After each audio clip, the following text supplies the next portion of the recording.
here we go.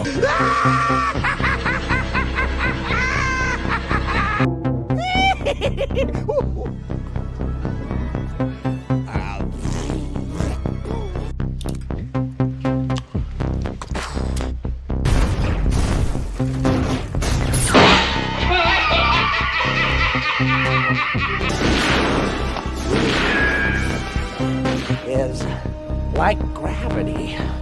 All it takes is a little push.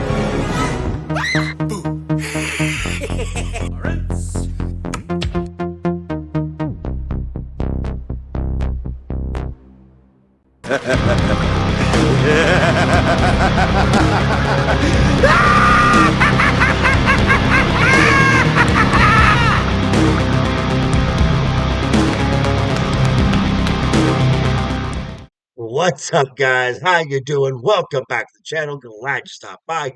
And if you're brand new, welcome. Grab a seat, stay a while, but do me a couple favors first. Go down and hit that subscribe button. Go next door, ring that bell. Make sure it says all so you know when the next video pops up. Hit that like button, and before you head out, drop a comment. And if you're one of the regulars here, well, welcome back for another round.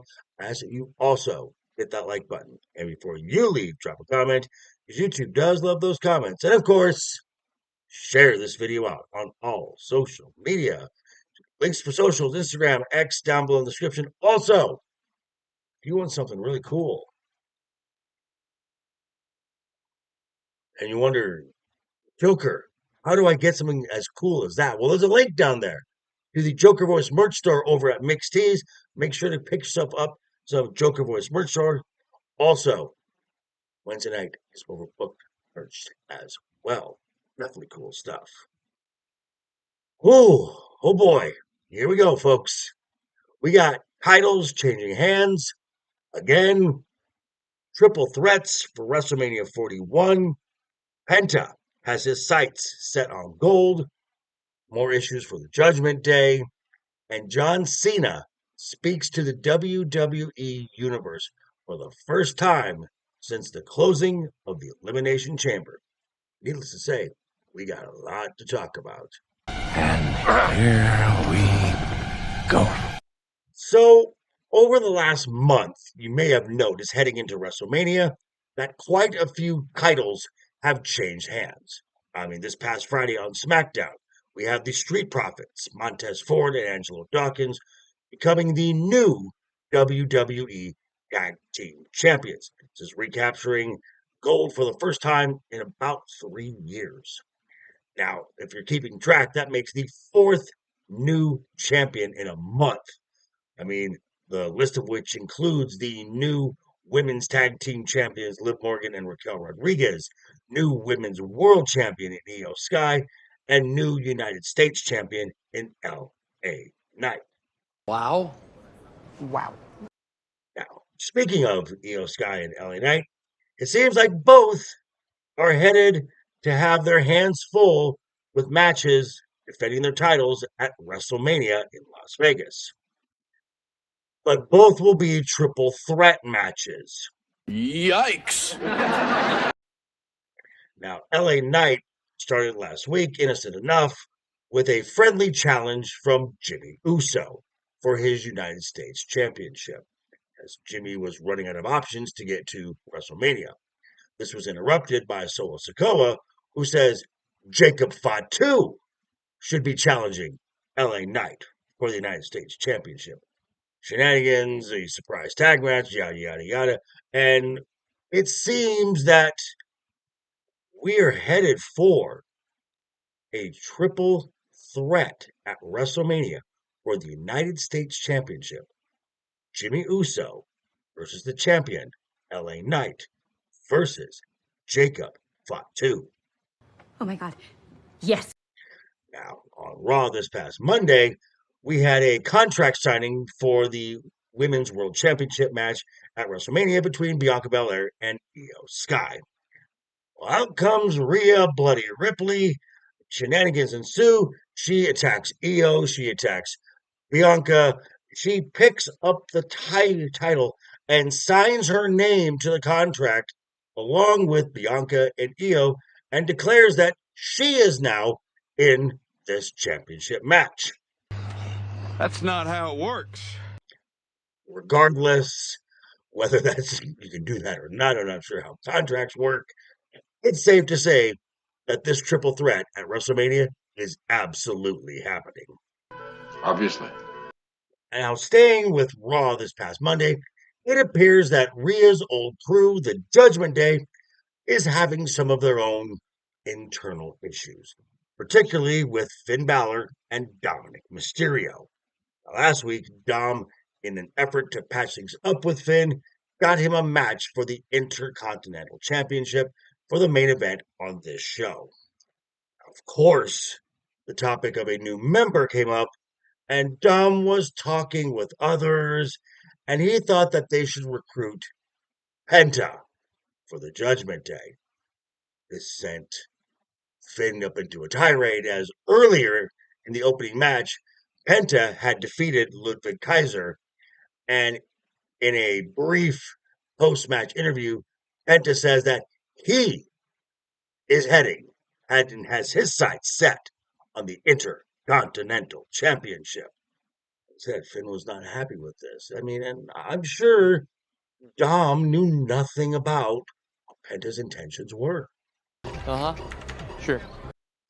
Now, so in the main event, despite Judgment Day interference from Carlito and Dominic Mysterio, Ron Breakker defeats Finn Balor.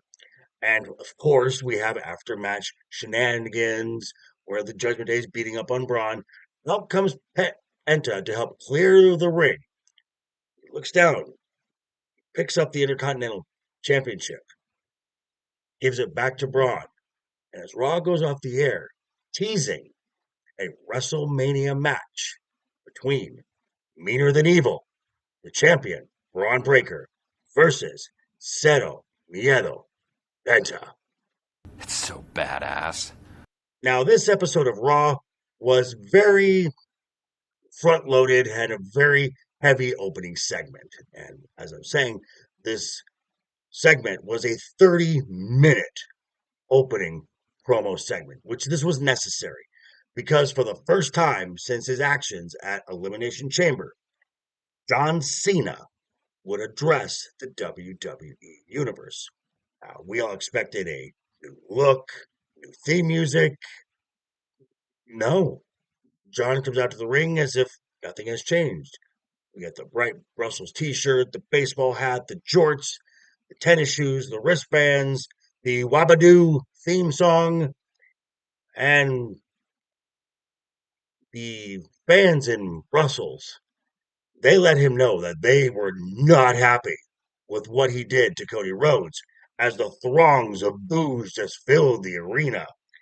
Now, after teasing just dropping the mic and leaving, John proceeded to explain that the lack of a new look and the lack of a new theme song is planned because everyone expected a new theme and a new look after what he did.